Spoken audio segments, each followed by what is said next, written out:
बुद्धि जब बिगड़ जाती है तो सारे जीवन को नष्ट कर दिया करती है। और बुद्धि ही शरीर का संचालन करते। ड्राइवर अगर ठीक है तो फिर गाड़ी कैसी भी खटर पटर है पुरानी है तो भी सकुशल पहुंचा देगा। और ड्राइवर अगर गलत है तो वो अच्छी भी गाड़ी को भी गड्ढे में डाल देगा। बुद्धि ये हमारे जीवन के ड्राइवर है, संचालन करती है। इसलिए कू नहीं चाहिए, पीने वाला ड्राइवर नहीं चाहिए, ज्वारी ड्राइवर नहीं चाहिए, चोर ड्राइवर नहीं चाहिए, झूठ बोलने वाला ड्राइवर नहीं चाहिए। लड़ने वाला चाहिए चलेगा, नाराज होने वाला चलेगा, लेकिन पीने वाला आपको कहीं भी गड्ढे में डाल देगा, झूठ बोलने वाला कहीं भी आपको फंसा देगा, जुआ खेलने वाला कभी भी पेट्रोल चोरी करवा देगा, कुछ भी कर देगा वो। इसलिए कू नहीं चाहिए, सू चाहिए। हनुमान जी का हर समय यही है। और बुद्धि को देने वाली तो जनक सुता जग जननी जानकी, जनक सुता जग जननी जानकी, अतिशय प्रिय करुणा निधान की, अतिशय प्रिय करुणा निधान की, ताके जुग पद कमल मनावं, ताके जुग पद कमल मनावं, जासु कृपा निर्मल मति भावं, जासु कृपा निर्मल मति भावं, आजी जनक सुता जग जननी जानकी, जनक सुता जग जननी जानकी।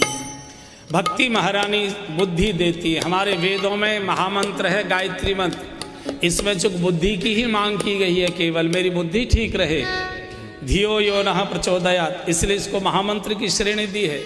और ये कुमति सुमति बंधु और बहनों सब में रहती है। सुमति कुमति सबके पूर रही, सुमति कुमति सबके पूर रही, नाथ पुराण निगम, बहुत सुंदर प्रसंग सब गाइए, नाथ पुराण निगम अस कही, जहाँ सुमति तहाँ संपत्ति नाना, जहाँ सुमति तहाँ संपत्ति नाना, जहाँ कुमति तहाँ विपत्ति निदाना, जहाँ कुमति तहाँ विपत्ति निदाना, आजी जहाँ कुमति तहाँ विपत्ति निदाना, जहाँ कुमति तहाँ विपत्ति निदाना।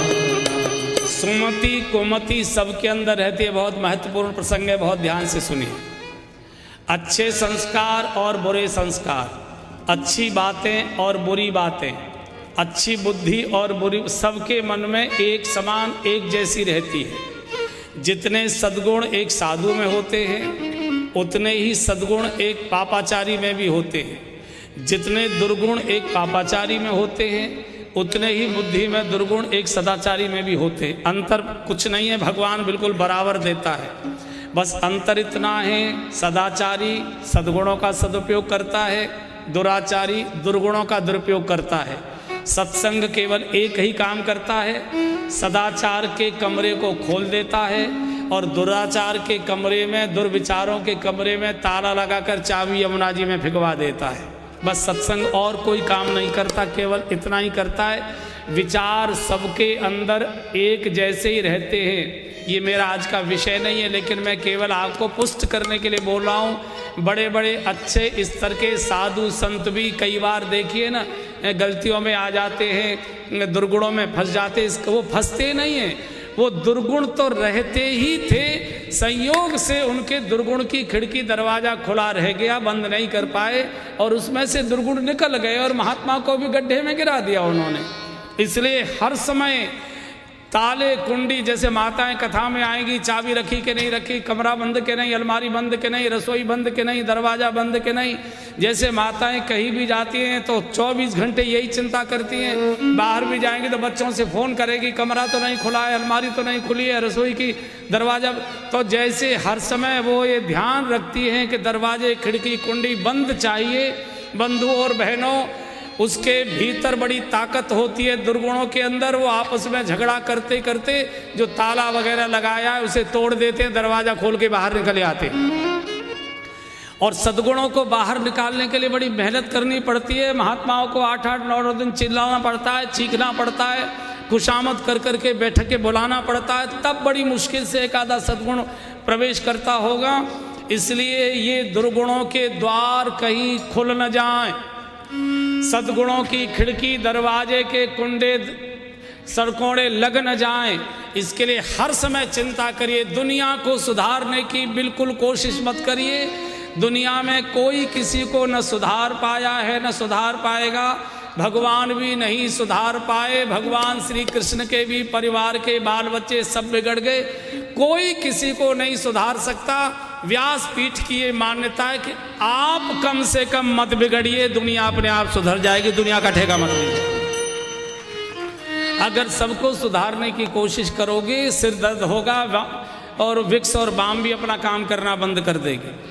इसलिए ये सबके अंदर रहते हैं बंधुओं, दुर्गुण दुर्विचार। जब जैसा मौसम आता है तैसे, जैसे आप यहाँ से कहीं जा रहे हैं, कहीं किसी और शहर में गए 4-6 महीने बाद, साल 2 साल बाद, और वहाँ किसी कथा में गए तो आपको ये कथा भी याद आ जाएगी। ओहो, कौशल जी महाराज की भी हमने सुनी थी, वहाँ ये बात बोली गई थी, क्योंकि वो जो बीज थे वो अंकुरित हो गए। ऐसे ही दुर्गुणों के बीज भी सबके मन में हमेशा रहते हैं, अनुकूल मौसम आते ही अपने आप निकलने लगते हैं। जैसे बथुआ कभी खेत में बोया नहीं जाता, साल भर खेत में पानी लगाइए बथुआ नहीं दिखाई देगा, खाद डालिए बथुआ नहीं दिखाई देगा, कोई और बीज बोइए बथुआ नहीं दिखाई देगा। लेकिन जैसे ही दिवाली के आसपास का मौसम आता है खेत में बथुआ अपने आप निकलने लगता है, कोई उसे बोता नहीं है। इसका अर्थ है कि बथुआ का बीज खेत के गर्भ में पहले से ही पड़ा हुआ था, उसके अनुकूल मौसम आया। आप सब दिल्ली के निवासी हो, इन दिनों सड़क के दाएं बाएं कुछ भी घास पत्ता आपको दिखाई नहीं देगा, लेकिन सावन भादों के आते ही पूरी दोनों ओर की पट्टियों में घास और पतवार खड़ी निकल आएगी। इसका अर्थ है उसके बीज सड़क के धरती के गर्भ में थे, अनुकूल मौसम आते ही निकल आया। इसलिए बहुत सावधान रहिए, दुर्गुणों के बीज कहीं निकल आए, इन पर पटिया रखो, सीमेंट कराओ, इनको दबा के रखो, और सद्गुणों के बीज कहीं मुरझा न जाएं, इसमें सत्संग का जल लगाते रहो, लगाते रहो, लगाते रहो, तो चलता रहे। हर युग कलयुग है भैया, और हर युग सतयुग है। कलयुग को मत रोइए, कलयुग आ गया है, कल गलत बात है। कलयुग कोई युग की घटना नहीं है। 24 घंटे में 24 बार प्रत्येक मनुष्य के जीवन में 4 युग आया करते हैं, सतयुग, त्रेता, द्वापर, कलयुग। प्रतिदिन प्रत्येक मनुष्य के जीवन में 24 घंटे में 24 बार ये 4 युग घुमा करते हैं। प्रातःकाल जब नहा धो के पूजा पाठ में बैठते हो तब आप सतयुग में रहते हो, सात्विकता में रहते हो, परोपकार में रहते हो, भगवत सुमिरण में रहते हो, भाइयों की सहायता के भाव में रहते हो, दान पुण्य की इच्छा में रहते हो। लेकिन जैसे ही आप फैक्ट्री जाते हो, दुकान जाते हो, ऑफिस जाते हो, लोभ लालच आ जाता है। कोई बात नहीं, काम तो हो जाएगा, थोड़ा सा गांधी जी रख जाओ यहाँ, थोड़ा ये करने में कोई बुराई नहीं है, थोड़ी मिलावट में तो कोई दिक्कत नहीं, आटे में नमक मिलाने में कोई बुराई नहीं है। लोभ लालच आया, त्रेता आ गया, फिर जैसे ही और कुछ बढ़ा और फिर आ गया बंटवारे की बात आई तो मैं नहीं किसी की सुनूंगा, मैंने फैक्ट्री खड़ी की है, मैंने दुकान खड़ी की है, पहले मैं इसे लूँगा, ये मकान खड़े होके मैंने बनवाया, इसमें तो मैं रहूँगा, तुम जानो, तुम्हारा काम जाने। फूफा की नहीं सुनूँ, मौसा की नहीं सुनूँ, मामा की नहीं सुनूँ, दादा चाचा ताऊ नाना किसी की नहीं सुनता, मैं तो अपना। इसका अर्थ है द्वापर आ गया, लोभ ज़्यादा बढ़ गया, किसी की इज्जत आबरू की चिंता नहीं है, चाहे लड़ाई झगड़ा हो जाए, चाहे भाई भाइयों में मुकदमा चल जाए, चाहे माँ और बाप रोते रोते आंख फोड़ लें, लेकिन हम किसी की नहीं मानेंगे, किसी की इज्जत नहीं करेंगे, हमको जो अच्छा लगता है वो करेंगे। ये आ गया द्वापर। और कलयुग किसे कहते हैं? ससुरे को छोड़ूंगा नहीं, छठी तक का दूध ने याद दिला दिया तो मेरा भी नाम नहीं है, पैसा किस काम आएगा, साले को धूल ही चटा के मानूंगा, चाहे मैं बर्बाद हो जाऊं लेकिन बर्बाद करके छोड़ूंगा। दूसरे को नष्ट करने का विचार आना यही कलयुग है। और ये 24 घंटे में प्रत्येक मनुष्य के जीवन में 24 बार आते हैं। रिमोट आपके हाथ में, जो अच्छा लगता है वही रिमोट दबा दीजिए, उसी में रहना शुरू। आप सतयुग में भी रह सकते हैं, त्रेता में भी रह सकते हैं, द्वापर में भी रह सकते हैं, कलयुग में भी रह सकते हैं। ये तो हमारे ऊपर, रिमोट हमारे। इसलिए सुमति कुमति सबके पूरे रही, सुमति कुमति सबके पूरे रही, नाथ पुराण निगम अस कही, नाथ पुराण निगम अस कही, जहाँ सुमति तहाँ संपत्ति नाना, जहाँ सुमति तहाँ संपत्ति नाना, जहाँ कुमति तहाँ विपत्ति निदाना, जहाँ कुमति तहाँ विपत्ति निदाना, जहाँ सुमति तहाँ विपत्ति निदाना, जहाँ सुमति तहाँ विपत्ति निदाना। सुनीति और सुरुचि, ये सुमति और कुमति हैं। सुनीति सुरुचि है, सुमति है, और सुरुचि कुमति है। और देखिए, सुरुचि महल में रहती है, सुनीति जंगल में रहती है, और कुमति तो भैया बड़ी कोठी में ही रहेगी। सुमति को तो कहीं ना कहीं छोटे ही फ्लैट में गुजारा करना पड़ेगा, थोड़े अभाव में ही रहना पड़ेगा। लेकिन सुनीति के गर्भ से धर्म पैदा होता है, सुनीति के गर्भ से भक्त पैदा होता है, महापुरुष पैदा होता है। आज तक इतिहास में उसका नाम गाया जाता है, क्योंकि सुनीति माने नीति, सुनीति माने धर्म, सुनीति माने सत्य, सुनीति माने मर्यादा, सुनीति माने शुभ, और सुरुचि माने भोग वासना। इसके घर से उत्तम नाम का बेटा पैदा होता है। उत्तम का अर्थ ही क्या है? उत्तम का अर्थ है उत्तम, गहन अंधकार। ये सुरुचि, ये भोग, ये विकार, ये वासनाएं, ये दुर्गुण, ये दुर्विचार मनुष्य को गहन अंधकार में ले जाएंगे। तो ये दोनों ही गुण और दुर्गुण बंधु और बहनों साधु महात्माओं में भी रहते हैं, आम लोगों में भी रहते हैं। कौन क्या उपयोग करता है, कौन सा, किसको कौन सा कमरा पसंद है, किस कमरे में अपना बिस्तर रखना चाहता है, ये हमारे विवेक पर निर्भर करता है। और विवेक बाजार में खरीदने से नहीं मिलता। बिनु सत्संग विवेक न होई, बिनु सत्संग विवेक न होई, बिनु सत्संग विवेक न होई, बिनु सत्संग विवेक न होई, राम कृपा बिनु सुलभ न सोई, राम कृपा बिनु सुलभ न सोई, आजी राम कृपा बिनु सुलभ न सोई, राम कृपा बिनु सुलभ न सोई। विवेक किसी बाजार में नहीं मिलता, किसी मार्केट में नहीं मिलता, किसी मॉल में नहीं मिलता। विवेक सत्संग से आता है। इसलिए सत्संग करते रहो, करते रहो। दुनिया क्या कहती है जाने। अरे तुम हमेशा कथाओं में ही घूमते रहते हो, कहने दो, तुमको कोई और काम ही नहीं है, वही कथाएं, वही कथाएं, और क्या नई चीज सुनोगे? अरे वही कथाएं, एक बार सुन ली, बात खत्म हो गई। अपने घर में बैठकर भजन करो, उससे को तू कर ले, तू कर रहा ना है? ये आपको छुड़वाएंगे। आप जो अच्छी जगह जा रहे हो, या आपको ऐसी बातें बोल बोल कर छुड़वाएंगे। इनकी किसी की मत सुनो। सुमति और कुमति, ये दोनों बहन बहन हैं।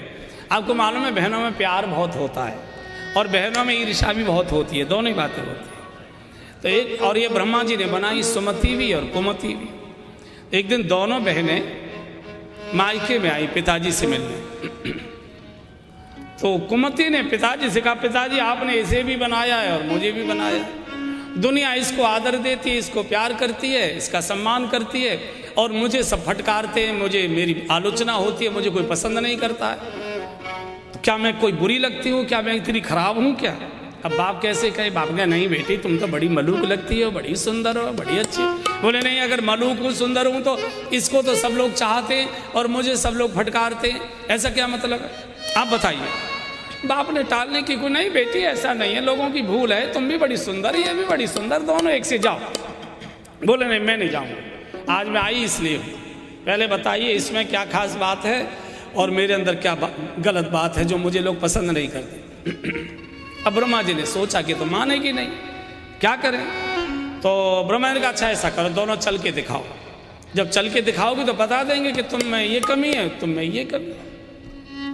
तो सुनीति बेटी, सुरुचि बेटी, सुमति बेटी, तुम चल के दिखाओ। तो सुमति चली, अच्छा लौट आओ, लौट कर आ गई। पूछा कैसी लगती हो, बोले बेटी बहुत सुंदर लगते हो, बैठ। कुमति बेटी तुम जरा चल के दिखाओ। कुमति भी चली अपना, अच्छा तो लौट आओ, लौट के आई, बताओ पापा कैसी लगती हूँ, बोले बड़ी सुंदर लगती हूँ। ये क्या न्याय है, सुमति भी सुंदर मैं भी सुंदर, फिर व्यवहार में अंतर क्यों करते हैं लोग। ब्रह्मा जी ने कहा बेटी लगती तो तुम दोनों ही सुंदर हो, बस एक अंतर है, सुमति बेटी तुम तो आती हुई अच्छी लग रही थी, और कुमति बेटी तुम जब जा रही थी तो बहुत अच्छी लग रही थी। तुम जाती हुई अच्छी लगती हो, सुमति आती हुई अच्छी लगती। जीवन में सुमति आए और कुमति जाए। कु जहां लग गया, कु माने ग्रंथि, कई प्रकार की ग्रंथि, लोगों में अहंकार की ग्रंथि। रावण को देखो ना, रावण में कितना अहंकार है, रावण को कितना समझाया जा रहा है, तात राम नहीं नर भूपाला, तात राम नहीं नर भूपाला, भुवनेश्वर कालहु कर काला, भुवनेश्वर सब गाइए, कालहु कर काला, ब्रह्म अनामय अज भगवंता, ब्रह्म अनामय अज भगवंता,